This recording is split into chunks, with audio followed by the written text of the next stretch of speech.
Lamine Monument Cissé, est-ce qu'on a quelque chose par rapport au biscuit? Oui, c'est le communiqué du ministère de la fonction publique relatif au concours de recrutement à la fonction publique.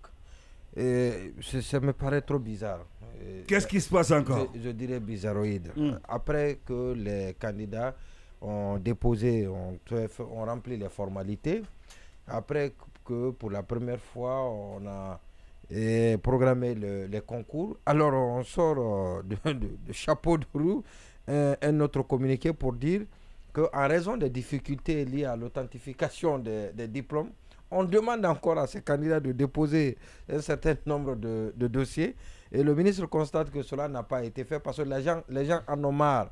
Et dans ce pays-là, ça ne date pas de maintenant. Et chaque fois que les concours sont annoncés, les gens viennent s'inscrire, les gens payent de l'argent, déboursent beaucoup d'argent pour s'inscrire. Et après, il n'y a pas de suite. On se souvient du concours de recrutement à l'environnement qui est resté sans suite. Et cet autre concours également, depuis très longtemps, les gens sont inscrits. On a même allégé suite aux cris de la part venant de certains candidats, de certaines familles. Et donc aujourd'hui encore, on nous dit que tous les documents, on n'a pas la possibilité, je dis bien, je le dis textuellement d'ailleurs, ce qui est écrit, on dit suite à des difficultés liées à l'authentification des diplômes, qu'on a demandé aux candidats de revenir avec un autre dépôt, et que cela n'a pas été fait. Le ministre lui-même se répond, il dit que le constat est que ça n'a pas été fait, et il dit que la plateforme est à nouveau réouverte, et que vous cela à ceci de venir déposer le cela du mardi 16 au mardi 23, et donc à 23h59 à passer cette date-là, que tout candidat qui n'aurait pas déposé ses dossiers et malheureusement ne serait pas, comment on appelle ça, ne sera pas candidat. Oui, mais et pourtant on nous avait dit, et ce que je ne comprends pas, et parce qu'il avait été dit qu'il y a plus de 100 et quelques mille dossiers qui ont été déposés, et les dossiers qui ont été validés, cela a été annoncé, et l'État avait revu à la baisse, et largement à la baisse, c'est, comment on appelle ça, ses besoins liés à ce recrutement. Et parce qu'on nous a parlé de 8 000 désormais, et ceux qui étaient à 22 000 ou à 50, je ne sais pas quoi, on dit 8 000. Le nombre de sièges à pourvoir. Voilà, justement. Et après, on revient encore nous dire qu'on a des difficultés, après il faut demander aux candidats, attendez, mais il ne faut pas qu'on continue à se... Vous savez, ce ministre-là, c'est un problème, hein? Donc on nous dit de ne pas parler de ministre, mais pourtant c'est un ministre qui incarne un ministère, et parce que c'est bien évidemment lui qui met en œuvre la politique du département. C'est comme lié au recensement des fonctionnaires. C'est une erreur. Oui, non, c'est une anomalie, sincèrement. C'est sa nomination? Non, c'est une anomalie. Non, lui, à la tête de ce département, est une anomalie. Et regardez ce qui s'est passé avec les fonctionnaires. Il a recalé, il y a beaucoup de fonctionnaires, il y a près de 20 000 fonctionnaires qui n'ont pas reçu leur salaire. Vous ne pensez pas qu'il ait posé des actes avec... Soi-disant que avec ce toilettage du fichier de la fonction publique? Avec soi-disant... Non, ce toilettage-là, ce qui est bizarre, vous savez, quand il a annoncé le toilettage, quand il a annoncé comment ils ont appelé ça, comment on appelle le ça, recensement. Le recensement biométrique à la fonction publique, et parce que c'est un recensement continu, et depuis très longtemps, j'ai l'impression que c'est un recensement sans fin. Et parce que depuis très longtemps, moi j'entends parler de recensement. Les gens passent pour s'enrôler.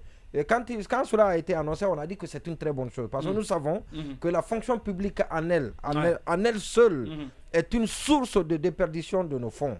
Et donc la fonction publique, le détournement et ce que ce que la fonction publique engloutit comme fonds, ce que la fonction publique, ce qui est dépensé dans la fonction publique, c'est énorme.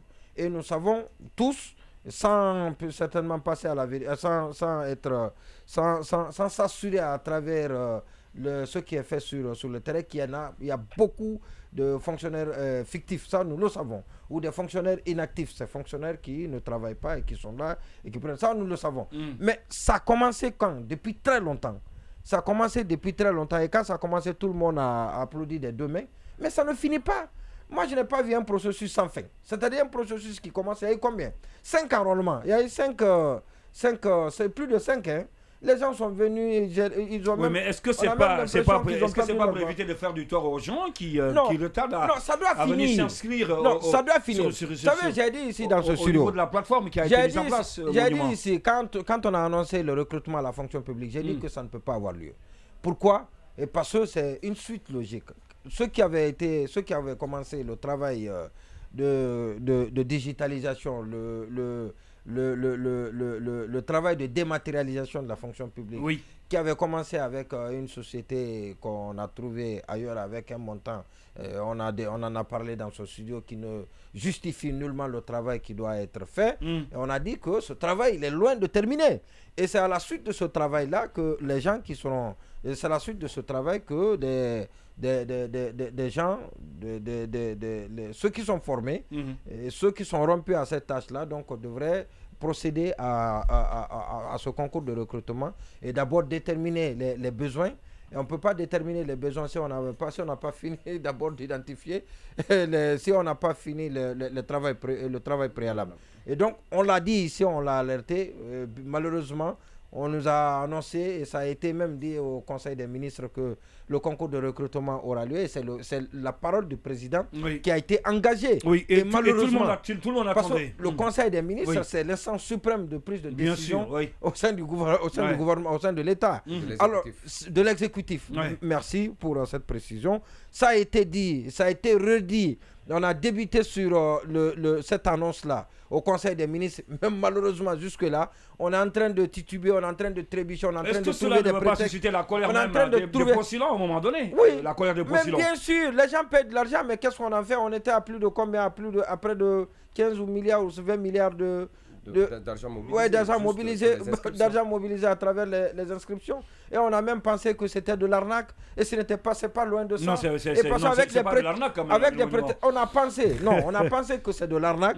Non, les gens ont subi la même chose par le passé. Je t'ai parlé tout à l'heure du recrutement à l'environnement. Il y a eu combien de personnes? Jusqu'ici, le concours n'est pas... Les résultats ne sont pas connus. Des dizaines de milliers. Non, il n'y en a même pas eu. Ça s'est fait à l'Abbé, à Faranan, mais aussi à on a dit que ça, déjà, c'est derrière nous. Donc, il n'y aura pas de résultats pour ce concours-là. D'accord. Et donc, les gens ont payé de l'argent et malheureusement, ils n'ont pas été remboursés. Et en plus, rien ne leur a été dit à propos de ce concours. Oui. Maintenant, on est dans un autre...